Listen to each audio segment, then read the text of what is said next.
Hello friend, સ્વાગત છે તમારું મારી યુટ્યુબ ચેનલ પ્રિયંકા હોમ કિચનમાં। તો શાકભાજી જોઈને તમને સમજાઈ જ ગયું હશે કે આપણે આજે પાઉંભાજીનો પ્રોગ્રામ છે, પણ શાકભાજીમાં મારી પાસે કંઈ ઝાઝું નહોતું।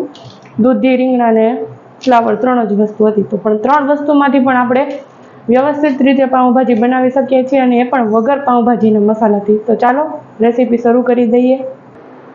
તો શાકભાજીને બાફવા માટે સૌપ્રથમ તો આપણે પાણી ગરમ કરવા મૂકી દીધું છે ને એમાં એડ કરી દઈશું થોડુંક એવું મીઠું,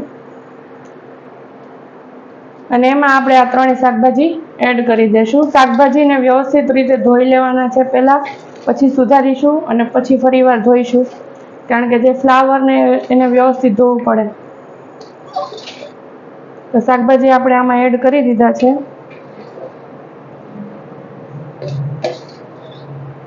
હવે આપણે ડુંગળી અને ટમેટાને કાપી લઈશું। તો હવે આપણે ઢાંકણને ઢાંકી દઈશું અને ડુંગળી અને ટમેટાને કાપી લઈશું વઘાર કરવા માટે।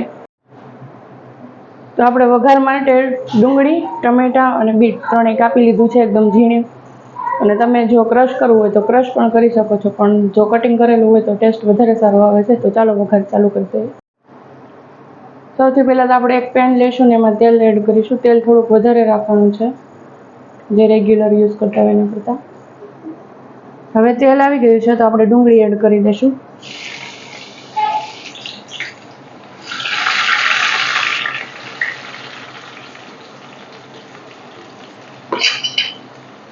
ડુંગળી સહેજ ગુલાબી એવી થાય એટલી સતળાવા દેવાની છે।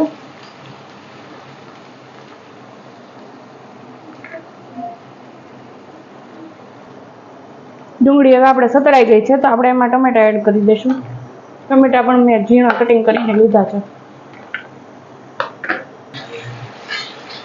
ટમેટાને એકદમ વ્યવસ્થિત રીતે મિક્સ કરી દઈશું અને એકદમ ચડવા દેવાના છે। આ સમયે આપણે ટમેટા અને ડુંગળી જેટલું મીઠું એડ કરીશું, જેથી ટમેટા અને ડુંગળી ઝડપથી ચડી જાય।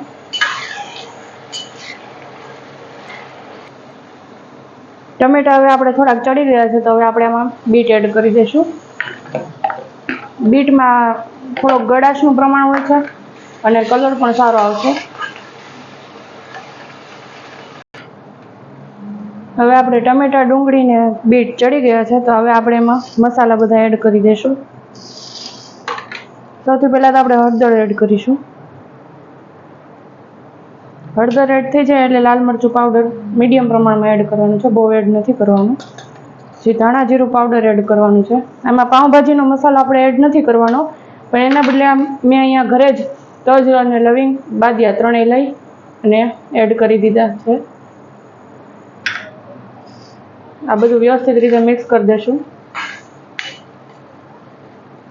તમે જ્યારે પાઉંભાજી બનાવો ત્યારે એક વખત આ તજ, લવિંગ અને બાદિયાનો મસાલો એડ કરજો, એનો ટેસ્ટ આખો અલગ જ આવશે, અને જે બહારનો મસાલો મળે છે એના કરતાં ટેસ્ટ વધારે સારો આવશે।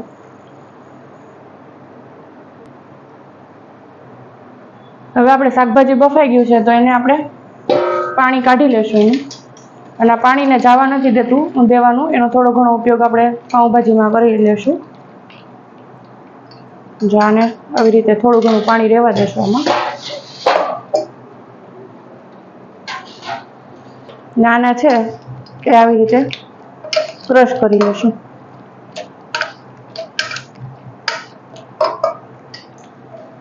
આપણે શાકભાજી ક્રશ કરીએ એવી રીતે ટમેટા અને ડુંગળીનું જે ગ્રેવી છે એને પણ ક્રશ કરી લેવાની છે, આવી રીતે હળવા છે।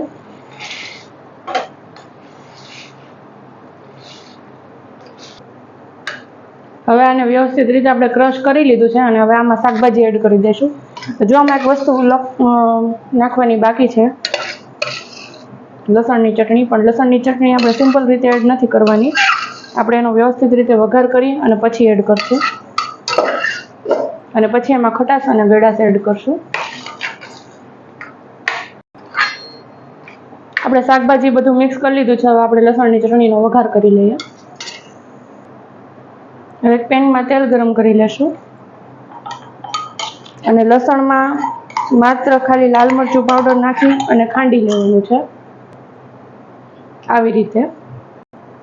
તેલને બહુ ગરમ નથી કરવાનું, સહેજ એવું ગરમ થઈ ગયું છે ને હવે ગેસ બંધ કરી દેવાનો છે, ને જે લસણની ચટણી છે એ આપણે આમાં એડ કરી દઈશું કમ્પ્લીટ।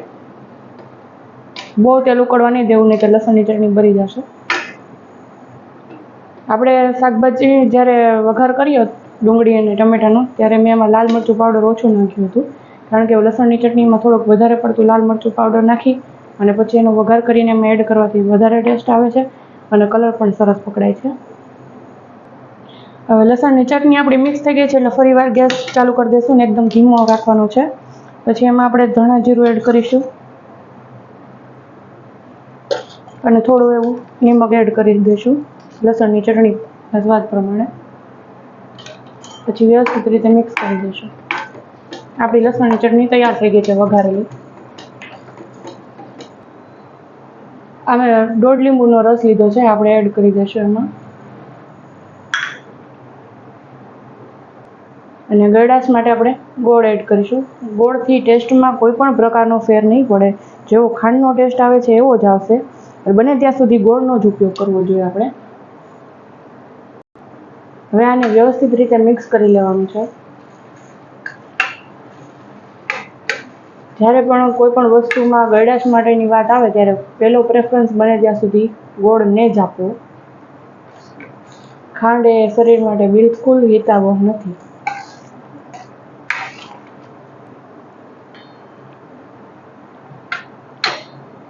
હવે આમાં આપણે લસણની ચટણી એડ કરી દઈશું.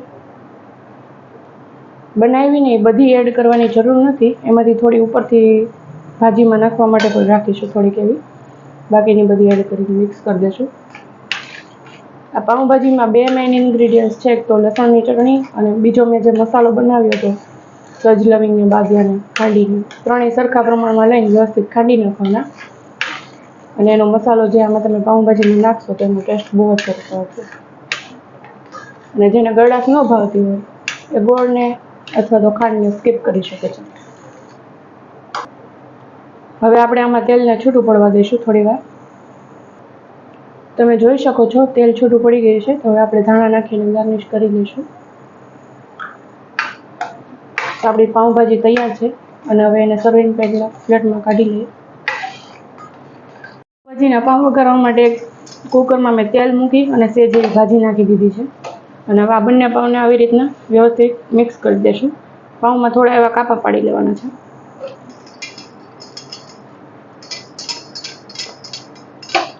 અને થોડી વાર માટે રહેવા દઈશું. હવે આપણા પાઉં પણ કમ્પ્લીટ શેકાઈ ગયા છે. તો તૈયાર છે આપણી કાઠિયાવાડી સ્ટાઇલ પાઉંભાજી.